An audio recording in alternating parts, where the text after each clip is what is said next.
Welcome to Quad Radio. Today we are visiting with Josh Merritt post round 1 and 2 of the 2020 GNCC Series presented by Specialized, and of course the first round of AMA Pro ATV Motocross Championship Racing, which was held at Daytona, which was the ATV Supercross opener. And he ran both this year. So we welcome Josh out to Quad Radio. And Josh, here we are in beautiful Georgia, kind of pre the race, pre any true indications. They're telling us that we're supposed to have an announcement about this whole virus thing. And the virus around here is everybody's still got the bug to race. And that's, I think, what everybody's feeling like right now. Oh, yeah, we all set up. We're all set up here and ready to go. So if that green flag's ready, we're ready. So we're ready. So, dude, welcome to 2020. Big season for you. I know I've been watching you over the course of the last few years. Seems like you're hovering right there at that number 11. I don't know if it's by design because that's all your social media or what. But the number 11, you're running that proudly again this year, huh? Yeah, so this is my third year being number 11 in the GNCC series, and hopefully we're sitting 6th right now. Hopefully we can change that number 11 to a higher up number and just keep going. There you go. And you're doing a great job. I mean, this is the best that you've ever had as far as season openers, isn't it? Yes, and that's what we're going for. My trainer Corey at CrossFit Weddington has kind of been took me under his wing this year, and we've been training a lot. He's been helping me a ton. And it seems like we got things figured out. Just kind of going one round at a time, and those first 2 rounds went my way with a couple of people breaking down and me putting in solid rides. That's what it takes. Yeah, that's exactly what it takes. I mean, not that you've never put in solid rides before, but the solid rides and the consistent rides that you put in weren't the ones that you were looking for. I mean, you always seem to have, I think it always seemed to be consistent. It just wasn't where you wanted to be as far as the consistency. Yeah, I think that went back to time on the quad and my training. It just wasn't up to par. And now it seems like I'm coming into a race with more confidence. I'm coming in better prepared. The quad, just everybody in my family is on task. We're all doing everything we can do to make the race day easier on us, and then we leave happier. Obviously. I mean, this is something you've been doing for a while. I mean, you and your sister grew up through this, through the youth ranks, actually. Yeah, so I won, I think it was 2009, the youth championship. So I started, I think 2 years before that was my first race at the John Penton, and I got 3rd in the front row and 4th overall. So I actually got on the podium, and they took me off because I did not get 3rd overall. It was probably a turning point in my life of I had it, but then I didn't. But that's actually pretty impressive. I mean, you'd done racing before that, obviously, I guess, huh? Yeah, I grew up racing a local called CRA Nationals. Yeah. And all over Ohio, nationally. All over Ohio. Walker Fowler was in it. Kara, Michael McAvoy, most of the BNR guys grew up racing it. And I think that series kind of made some of the toughest, fastest riders from when we were little till now. I think you're right. We'll touch on that in just a few minutes because you talk about Walker growing up through that, your sister. Let's talk about that in a few minutes. Right now, let's talk about this season so far because, wow, like I said, this has been the best start. You attribute a lot of that to training, and I guess a lot of bike time. You've been spending some time with some fast guys this winter too, right? Yeah, so I actually came down here almost a year and a month ago now. To South Carolina, to the Galata house. I've been training with John Galata, James Galata, and Landon Galata. And Levi just joined us a few months ago, Levi Cohn. And we ride together, train together.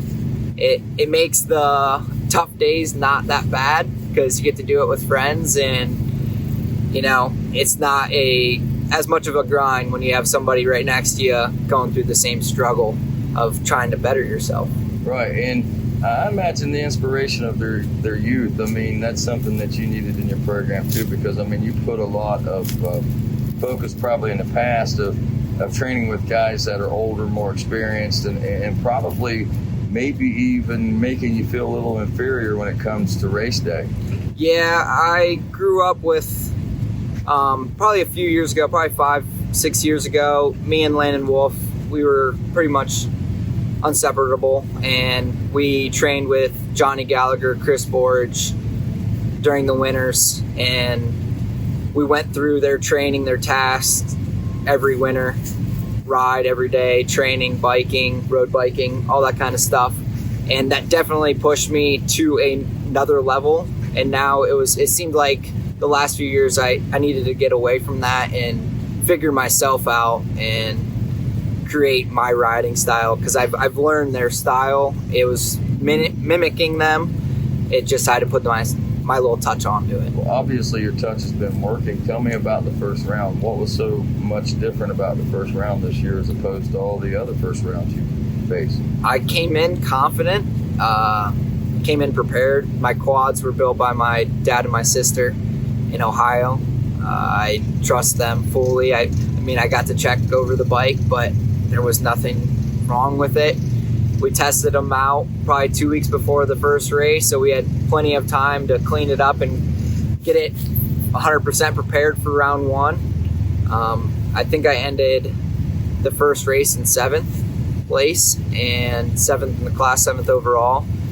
And with some breakdowns and some people broke down, I think that helped me out, but that's racing. You got to make it to the finish line to get the points. That's part of the maturity of it, really. I mean, if you look at the big picture, I mean, you can go out and be as fast as you want, but if you can't keep your quad together, you're never going to win a race. Yeah, and I feel like some people forget about that and push their quads, over rev them to limit that they can't handle, and that's why they end up breaking. So the first round, you know, obviously that you came in confident, so that confidence that you came in with, you certainly had to leave with, I would think, every bit of that, right? Yeah, I definitely came in with a goal. It was top 8. I got 7th, and then we got to Florida, and I was like, wow, well, I did it once. I'm going to say I want a top 8 again. And I knew Florida's kind of my weak point just because I am not in the sand anymore with Chris and Johnny. I think I rode twice in the sand before that, which I think it was enough. Shocks were not the best, but the track was just that rough out there. So got a mediocre start and kind of worked from the back of the pack and put some moves on some people after the first lap, and just kind of again, I hate to say it, but let my fitness at the end push me to the finish line. I just kind of outworked a couple of people at the end and passed 2 people with 2 laps to go to get me into an 8th place position. Awesome, man. I mean, and you know, I mean, that's great that you're able to meet those goals. I mean, what are you looking at saying, okay, now that I'm top 8, I'm going for top 7 or top 6, or my next goal is the pack of the top 5, or you know, how are you looking at this? Definitely looking at the lap times from the 2 previous races. I think the top, I would say 6-7 people are a good amount, probably 30 seconds faster a lap. Not a lap, but 2 laps. They probably put 2 minutes on me by the end of the race. And I think I can gain as long as I am with the group when they start. So they get a good start, and those guys they're the fastest guys in the world on the first lap. Like, I don't care. Did you get a good start in Florida? I had a bad start in Florida, but I had a good start at Big Buck. Okay, yeah. Yes, I got a 2nd place start behind Walker at Big Buck, but yeah. Florida, me and John Galata Jr. got together, and I was, I think, 4th to last going to the woods, and then I stalled it, and I was dead last. So I got to work from last place, which I wasn't mad about because I kind of got to relax on the first lap, kind of check out the track, and then push my way to the front. What about nutrition and training? I mean, in your training program, is that something you're looking at? Are you looking at the science of this all, the nutrition, the heart rate, and all that kind of stuff? Are you into that yet? Corey has me doing a couple of things that CrossFit Weddington, kind of some nasal breathing techniques to try to get my lungs to expand for the racing. Other than that, he just tells me to eat. Don't eat too much, but don't eat junk food. Other than that, I kind of stay away from pop. I stay away from junk food. Keep it pretty healthy. So you're not into milligrams of this and ounces of that, and I can eat this only 3 hours before, and I have to reload on this at a certain time, and an hour into the race I gotta have this and all these. So it's not that kind of science for you. Not that far into it. I'd be surprised if anybody on the GNCC Pro Row is on that. I would say in the AMA motocross guys, those guys might be into it, but on this Pro Row, I don't think anybody is doing that. Do you think it's something that you're going to see the future doing? Because I mean, that's what the two-wheel guys are doing, and that's what's showing success for the guys that are doing that. I could see possibly some guys getting into it that far, but with us being mostly privateers, it's hard to train, it's hard to eat right and work on your four-wheelers. And some of us have a job that we have to do during the week, so it'd be tough for somebody to do that. Well, when we come back, we're going to talk a little bit about the ATV Supercross that you just recently participated in. Plus, I want to talk a little bit about that back home program you were talking about, mom or the dad and the sister and things like that. So stick around. Quad Radio continues after this. Hi, I'm Walker Fowler, and this is a DP brake rotor. And these are DP brake pads. Larry Mills and DP Brakes have been a part of my program for over a decade. Recently, we completed the Heartland Challenge, a 10-hour ATV endurance race that is not only physically demanding, but demanding on my machine and my parts. And that is why we choose DP brake pads. At the end of the race, we had 0 brake failures, and they looked brand new. If you aren't using DP brakes, what's stopping you? Literally.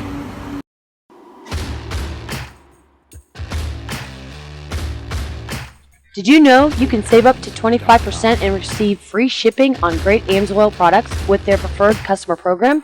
AMSOIL also has special pricing arrangements and free shipping for commercial accounts such as trucking companies, loggers, landscapers, and businesses like yours. Or if you have a business and would like to begin selling AMSOIL products, you could qualify to participate in the AMSOIL retail account program. You could become an independent AMSOIL dealer and build and grow your own profitable businesses.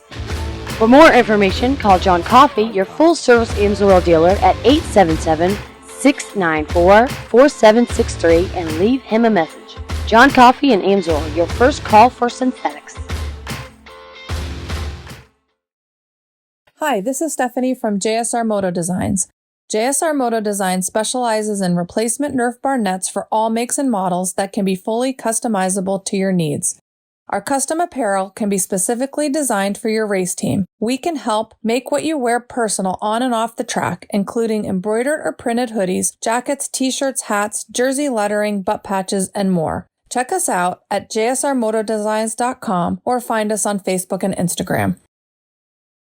Quad Radio would like to say thanks to the D6 Ultimate Quad Series for their support and continued efforts in growing the sport at the grassroots level. Be sure and check them out on their Facebook page and show up at one of these great races. Quad Radio would like to say thanks to the New England ATV Motocross Series for their continued support of Quad Radio and for supporting quad racing at the grassroots level. Be sure and check out their Facebook page and their website, and a race real soon. Hi, this is Joel Jansen from Jansen Motorsports. We've been building quads for over 25 years, and now we have stepped up our engine program to a whole new level with 5-axis CNC heads available.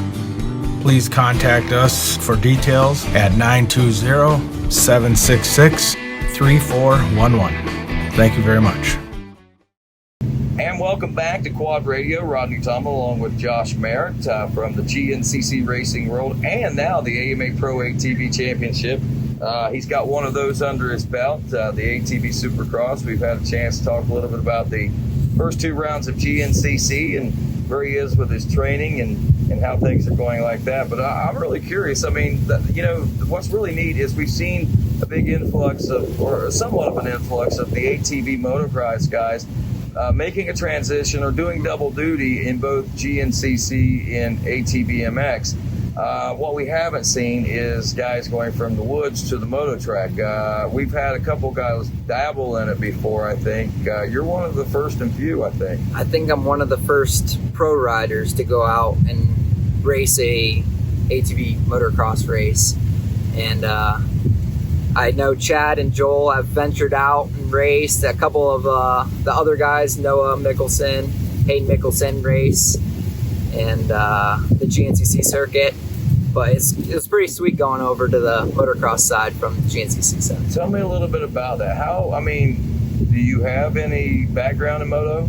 So at GNCC, I would say I'm known for my cornering techniques, field sections, and I'm really, really fast in the fast sections. So I think that helped me out. But my dad grew up racing motocross.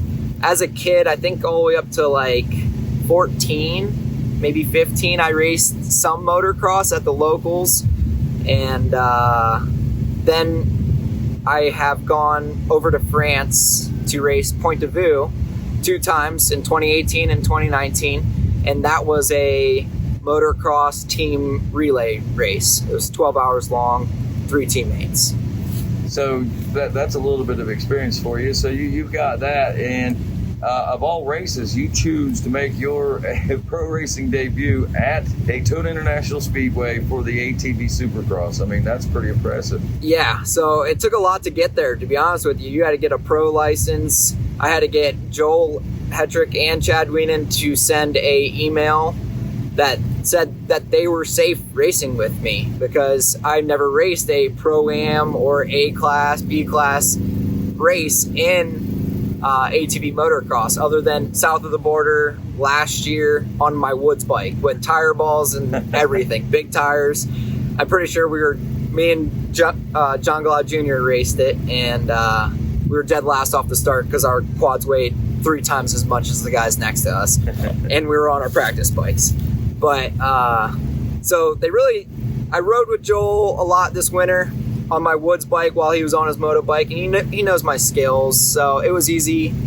We're good friends. He said he feels 100% confident, and I've actually rode with Chad at his house in Illinois, and he actually is the one that sent me to France, so he knows I'm a decent rider on a motorbike and I could handle it.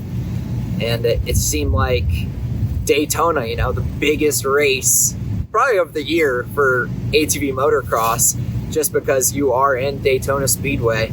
And talked to Ryan Smith. Ryan was actually the guy that bought the quad, and he built it from the ground up. B&R Motorsports, shocks and motor. He's like, hey, you want to do this? And I was like, didn't even second guess it. I was like, let's go out and let's race. So about 2 weeks before the race, he has all these woods quads to build for first GNCC. He's like, I don't know if I'm gonna get it done, all this kind of stuff. And I'm like, man, wouldn't it be cool though to tell my kids one day that I raced in Daytona Speedway? Because who knows if they're gonna go back next year? Who knows? Everything's if or but. So we got it done, and we went out. We had an absolute blast out there and came away safe. That's great. How did you end up finishing? I got 12th out of 18 in the main event. That's pretty impressive, actually. I mean, there's a lot of veterans and even some hungry young rookies and sophomores out there. I mean, and Daytona, I mean, it's not a typical moto. I mean, that's not a moto. I mean, it was different. Just tell me about the experience. I mean, the track and what it was like. So it was like a whole different experience. I woke up at actually 5 a.m. because I was so nervous, and I got to the track an hour early for track walk at 7. And just because I didn't know what goes on during the day, so I just wanted to be there, be prepared and whatnot. So 7 a.m. comes by, I'm walking the track with Joel Hetrick. We're kind of talking about the track and whatnot, and the track looked amazing. And they said this was like the most hard-packed Daytona they've ever seen, or ever raced, I should say. So the track actually held up really good all throughout the day. Some corners got blown out, but other than that, wasn't too single track rutted up, and seemed like it was the perfect racing conditions. What about that carousel start? The carousel start, man. So that was probably that, and there was a single end of the rollers was the scariest part of the whole experience. I actually didn't hit the single end of the rollers just because people were breaking their bikes, and it wasn't worth it for me. The carousel start though, oh my gosh. First heat, I saw Joel go over the bars, and I was like, all right, it's just not for me. I'm not going to run it in deep in the main event too. So I would get a decent jump off the line, and then I would kind of hold back and wait for those few to get stuck together, and it happened in the heat, and it happened in the main, and I had a decent top 8 start in the main event. That's awesome. And then obviously, I mean, what was it, 15 minutes you guys raced? It was 15 laps that we ended up doing, and I think it was right around 17 minutes altogether. So what was your fatigue level like after 15, 16 minutes on a supercross track on an ATV versus 2 hours on a GNCC trail?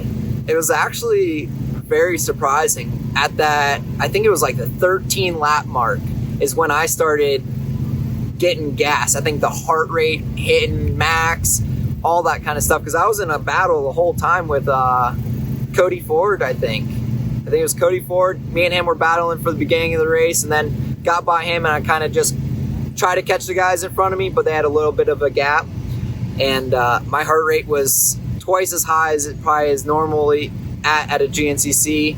So that 13 to 15 lap was a struggle. I was like, my arms were tight, my whole body. But it seemed like right when I got off the quad, we finished, I gave some people high fives, hugs, and I was ready to go again. So I think the GNCC fatigue lasts, a few hours after the race. But that short moto, it was just like, once I got off the track, I think adrenaline, all that went away. I was like, took a deep breath and kind of could have done another moto, to be honest with you. That's pretty cool. Love hearing that experience. And we're getting toward the end of things here, and I just wanted to touch on things. You mentioned your sister a couple different times. A lot of folks wonder, what's she doing now? So my sister graduated from nursing school, I think last year, and she's about to take her RN test to become an actual nurse. And she might actually race once this year. We'll see. I'll have to let her race my practice bike. But she's got the bug again. She's wrenching on the quad with my dad, and my mom's making sure the whole motorhome's ready to go, packed up every race. She does my goggles every race, so it's like a family affair. We've been going at this hard since 2006. What's the age difference between you and your sister? She's 3 years older than me, so she's 29 and I'm 26 years old. So Kara may be back, huh? Yeah, she might come back. She might not be full time, but she has that bug that everybody gets. They're at the track, they might as well be racing at the track, right? Right. Yeah, I totally get that. So that's pretty neat that you guys are still so close. I mean, family that races together stays together, I guess, right? Truly, I don't think if I wasn't racing, my family probably would be who knows where, because it brings you into a team effort, because it doesn't work without the team effort. You mentioned an era. We're starting a new era right now in GNCC. I mean, the Walker Fowler era obviously is upon us. I mean, we're looking at going after 6 championships or something like that. He's over 50-some wins. He's trying to go after Chris Borch's 75 win record. And yep. I mean, there's a lot of cool stuff going on. But I mean, when we look at the big picture, there's a lot of youth coming into the picture too. And you kind of are in the mix and mesh, I think, of both ends of that spectrum in a way. You mentioned the CRA and a lot of the names and stuff of people that you came up through. Talk a little bit about, because your youth days, I mean, they were so exciting. I mean, those races, those 8 a.m. races were so exciting back during those youth days. Not that they aren't now, but but I mean, they were just wow. It was before the hybrid. The hybrids came in, the 150s, all that. So we had a Casilla 90, which was a dual A-arm, air-cooled 2-stroke, and that's what me and Walker first started on, and then we ended up on Cobras, which were a 70cc, but we would bump them up to an 80cc shifter. So that's where we went, and that's what I won my championship on. It's pretty funny. I keep a tally of how many times I beat Walker straight up, and as a kid, I only beat him once at Mansfield Racing, and there was I'll never let him forget this, and he will never forget it.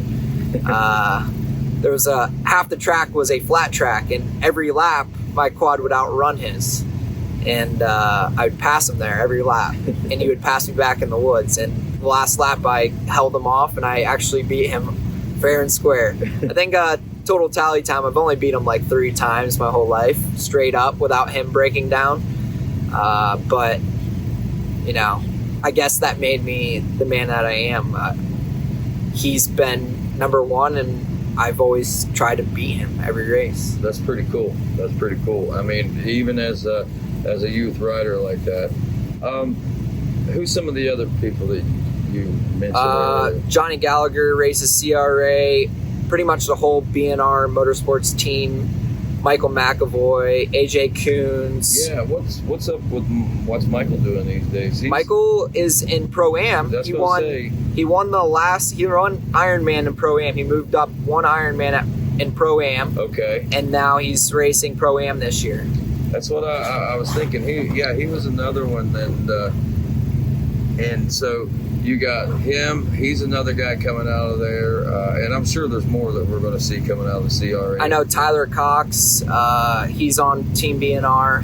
He's got, I think in the round 1 he won the overall in the youth, and last race I know he had some bad luck, but I like to see him up front in the youth race.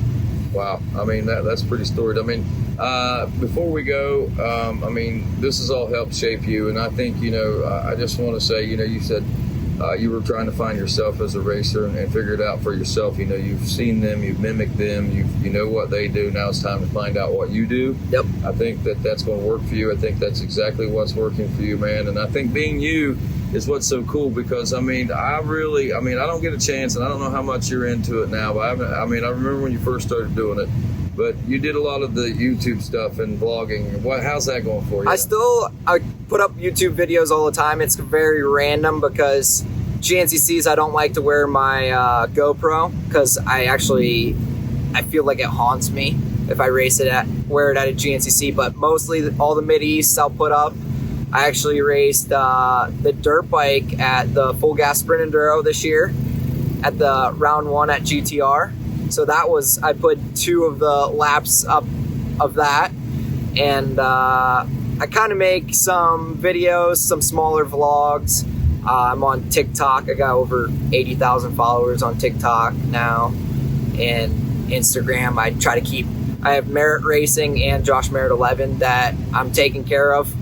And just kind of keeping all the videos cool, the pictures cool, and trying to give everybody a good time and something to look at. Awesome. Maybe you can get some of those TikTok people to come over here and subscribe to YouTube on the Quad Radio channel, so we can get some numbers going on there and get some Definitely. Interest. That's great. Your joy, man. One other thing. So, what's your ultimate goal at the end of 2020? As we head into this new decade, what do you want to see? It's JM11's been that for a while. What do we want it next? We want anything but 11.